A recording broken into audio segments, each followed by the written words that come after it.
Hello guys, welcome to I S point. This is Aditi Pandey. So आज हम, जैसा कि आप सबको पता है कि हम लास्ट चैप्टर पढ़ रहे हैं, चैप्टर 16 जैव विविधता एवं संरक्षण। तो आज हम इसका पार्ट सेकंड पढ़ने वाले हैं। अगर आप इस वीडियो को पहली बार देख रहे हैं तो आप चैनल की प्लेलिस्ट में जाके चेकआउट कर सकते हैं, तो आपको सारे पार्ट्स मिल जाएंगे और सारे चैप्टर्स भी मिल जाएंगे। तो चलिए, आज हम सेकेंड पार्ट में, कल तक हम लोगों ने कहाँ तक पढ़ लिया था? प्रजातीय विविधता यानी कि स्पीशीज डाइवर्सिटी। यह प्रजातियों की अनेक रूपता को बताती है। इसमें हमने जाना था कि यदि किसी विशेष क्षेत्र में प्रजातियों में बहुत अधिक विविधता पाई जा रही है तो उसे क्या कहते हैं? विविधता का हॉटस्पॉट कहते हैं। ठीक है, तो आज हम पढ़ने वाले हैं परितंत्र।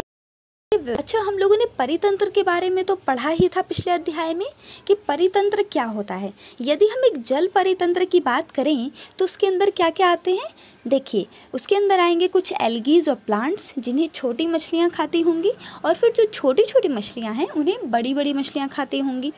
ओके, तो हमने ये परितंत्र मान लीजिए जल परितंत्र है। अब परितंत्र में कैसे विभिन्नता पाई जाएगी? तो उसमें जो विविधता होती है, यानी कि उन जीवों में जो भिन्नता है, उन प्लांट्स में जो भिन्नता है, उसे ही परितंत्रीय विविधता कहते हैं। जैसे अगर हम जल परितंत्र की बात करते हैं तो कई सारे जल के स्रोत हैं ना, जैसे कि छोटी सी नदी भी है और एक बहुत बड़ा सा समुद्र भी। तो उन दोनों में अलग अलग तरीके के जीव पाए जाते होंगे और एक दूसरे को खाने के लिए भी अलग अलग जीव होंगे, तो इसलिए उसमें विविधता होगी। एक नदी में उतनी विविधता आपको नहीं मिलेगी क्योंकि उसमें कुछ ही प्रकार के प्लांट होंगे। मान लीजिए 3-4 प्लांट की स्पीशीज़ हो गई, और लेकिन अगर आप एक महासागर में चेक करते हैं तो आपको 3000 या 4000 से भी अधिक प्लांट स्पीशीज़ मिल जाएंगी। आगे चलते हैं, जैव विविधता का महत्व यानी कि इम्पोर्टेंस ऑफ बायोडाइवर्सिटी। जैव विविधता ने मानव संस्कृति के विकास में बहुत अधिक योगदान दिया है। जैसे कि कल हम लोगों ने पढ़ा था कि जैव विविधता विकास में बहुत योगदान दी है। अगर भिन्नताएं पाई जाएंगी तो विकास हुआ होगा, तभी तो भिन्नता पाई जाएगी ना। जैसे हम लोगों ने कल पढ़ा था कि यदि एक परिवार के बीच विविधता को देखा जाए तो उसमें कुछ ही गुण होंगे ना, 3 या 4 गुण होंगे जिनके बेसिस पे वो लोग एक दूसरे से भिन्न होंगे। लेकिन यदि हम 2-3 परिवारों, 2-3 गांवों, 2-3 शहरों, 1-2 राज्यों के बीच विविधता को देखेंगे तो हमें बहुत सारी चीज़ें मिलेंगी, बहुत सारे पॉइंट्स हमें मिल जाएंगे। जैव विविधता की पारिस्थितिकीय भूमिका यानी कि इकोलॉजिकल रोल ऑफ बायोडाइवर्सिटी। तो परितंत्र में विभिन्न प्रजातियां कोई ना कोई क्रिया तो करती ही हैं। परितंत्र में कोई भी प्रजाति बिना कारण न तो विकसित हो सकती है और न ही बनी ही रह सकती है। कोई भी प्रजाति जो है, यदि वो विकसित हो रही है या फिर बनी हुई है तो उसके अंदर कोई ना कोई कारण तो होगा ना। जैसे कि मान लीजिए लोग कहते हैं बहुत सी प्रजातियां लुप्त हो गई। क्यों? क्योंकि कंडीशंस उनके हिसाब से अनुकूल नहीं थी।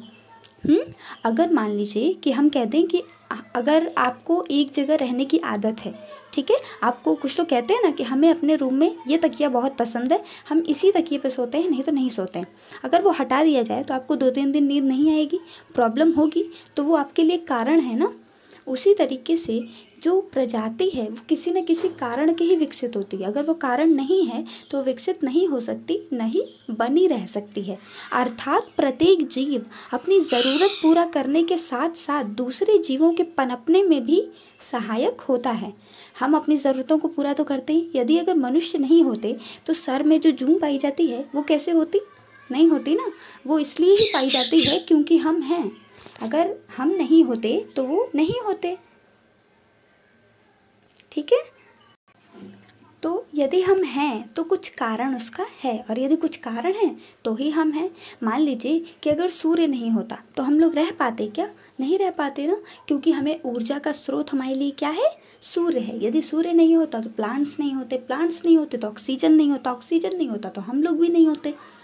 ठीक है, तो प्रत्येक जीव अपनी ज़रूरत पूरा करने के साथ साथ दूसरे जीवों के पनपने में भी बहुत सहायक होता है। जैसे कि पेड़ हो गए, ठीक है, तो पेड़ यदि मान लीजिए नाइट्रोजन स्थिरीकरण के जीवाणु नहीं होते तो उनमें क्रिया ही नहीं होती तो कार्बन डाइऑक्साइड ही उत्पन्न नहीं होता, वो नहीं होता तो हम ऑक्सीजन का एक्सचेंज ही नहीं कर पाते। तो वो जीव सहायक है ना कहीं ना कहीं। तो इसलिए लोग कहते हैं, आपने सुना होगा कि यदि मधुमक्खियाँ या मक्खियाँ ख़त्म हो जाएं तो मनुष्य भी नहीं रह पाएगा। तो क्यों? क्योंकि वो जीव हमारे लिए भी कहीं ना कहीं उपयोगी हैं, वो कारण है कि हम इस धरती पे जीवित हैं। ठीक है, जीव व प्रजातियां ऊर्जा ग्रहण करके उसका संग्रहण करती हैं। ये तो हम जानते ही हैं कि यदि हम भोजन खाते भोजन कर लिया, अब ये 1 घंटे में समाप्त हो जाएगा, हमें इसे तुरंत ही जल्दी जल्दी यूज़ कर लेना है। ऐसा नहीं होता ना, मोबाइल की बैटरी का चार्जर तो है नहीं कि हमने अगर चार्ज कर लिया तो हम इसे स्टोर नहीं कर सकते। हम स्टोर कर सकते हैं, हमारे अंदर एनर्जी स्टोर रहती है। यदि एकदम एनर्जी ख़त्म हो जाती है तो भी हमारे अंदर थोड़ी सी एनर्जी तो बची रहती है, ताकि हम अपने अगर बहुत इंपॉर्टेंट काम है तो कर सके। ठीक है, तो जीव व प्रजातियां ऊर्जा ग्रहण भी करती हैं और उसका संग्रहण करती हैं। संग्रहण मतलब होता है स्टोर करना, उसे जमा करके रखना, ताकि हम उसे बाद में उपयोग में ला सकें। कार्बनिक पदार्थ उत्पन्न एवं विघटित करती हैं और परितंत्र में जल व पोषक तत्वों के चक्र को बनाए रखने में सहायक होती हैं।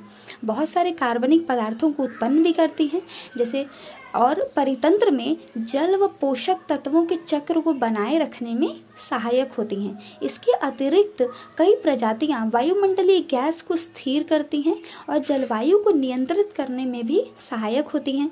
ये परितंत्रीय क्रियाएं मानव जीवन के लिए महत्वपूर्ण क्रियाएं हैं। परितंत्र में जितनी अधिक विविधता होती है, प्रजातियों की प्रतिकूल स्थितियों में रहने की संभावना और उनकी उत्पादकता भी उतनी ही अधिक होगी। प्रजातियों की क्षति से तंत्र में बने रहने की क्षमता भी कम हो जाएगी।